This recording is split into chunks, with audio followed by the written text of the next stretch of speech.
يعد المسرح المدرسي واحداً من أهم البرامج التي يحقق النشاط المدرسي من خلالها الكثير من أهدافه، فهو يساعد على تكوين عادات ومهارات وقيم.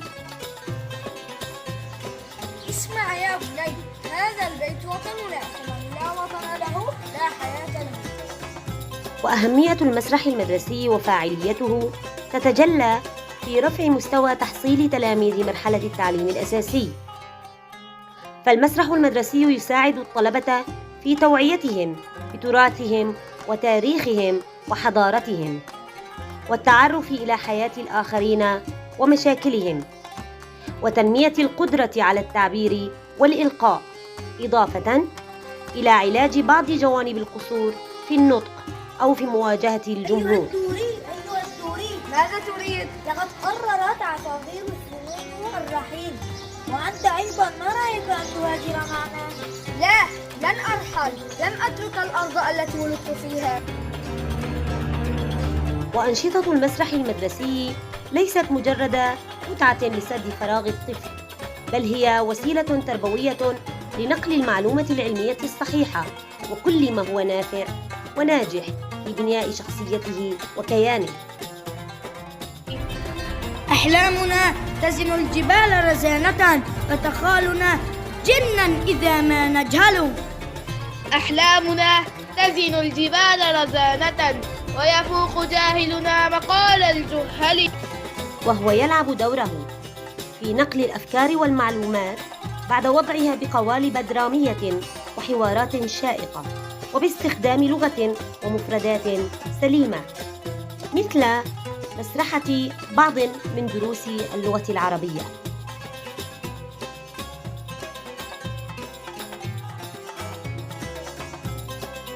ماذا فعلت بك واو الجماعة؟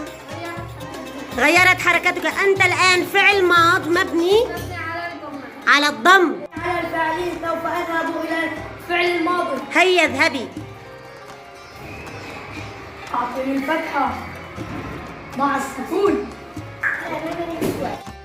ويعتمد المسرح المدرسي بشكل عام على تقديم المحتوى للغة العربية، سواء كان المحتوى يهدف إلى الترفيه أو التعليم أو الجوانب التربوية. ما هذا؟ لقد غيرت قراءتك من معنى القرآن. يجب أن أجد حلاً. سأرسل إلى الخليفة ما يلي.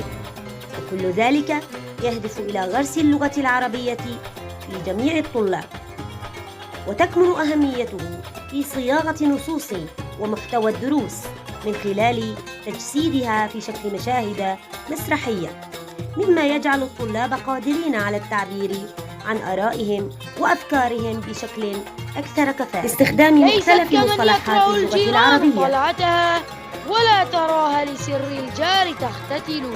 أحسنت وأجدت أيها الأعشى. وفي إثبات موهبتهم التمثيلية وفن الارتجال والتلاوة وكذلك الكتابة. فالخيل والليل والبيداء تعرفني، والسيف والرمح والقرطاس والقلم. وما أبقيت للأمير إذ وصفت نفسك بالشجاعة والرياسة والسماحة، تمدح نفسك بما سرقته من كلام غيرك وتأخذ جوائز الأمير.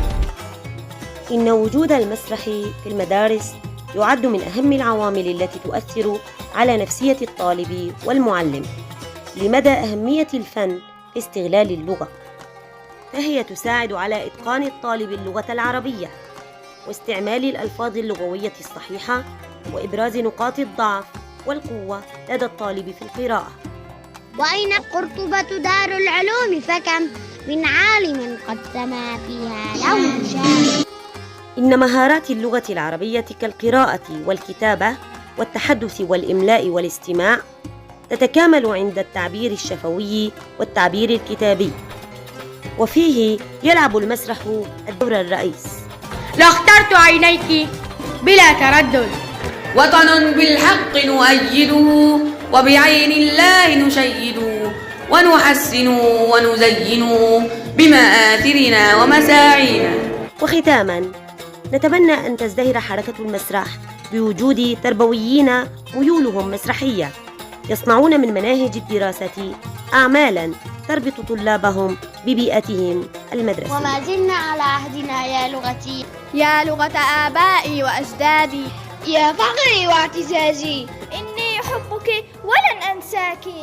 لا تلمني في هواها، أنا لا أهوى سواها. لست وحدي أفتديها، كلنا اليوم فداها، نزلت في كل نفس وتمشت في دماها، فبها الأم تغنت وبها الوالد فاها، كلما مر زمان زادها مدحا وجاها. لغة الأجداد هذه، رفع الله لواها، لم يمت شعب تفانى في هواها واصطفاها.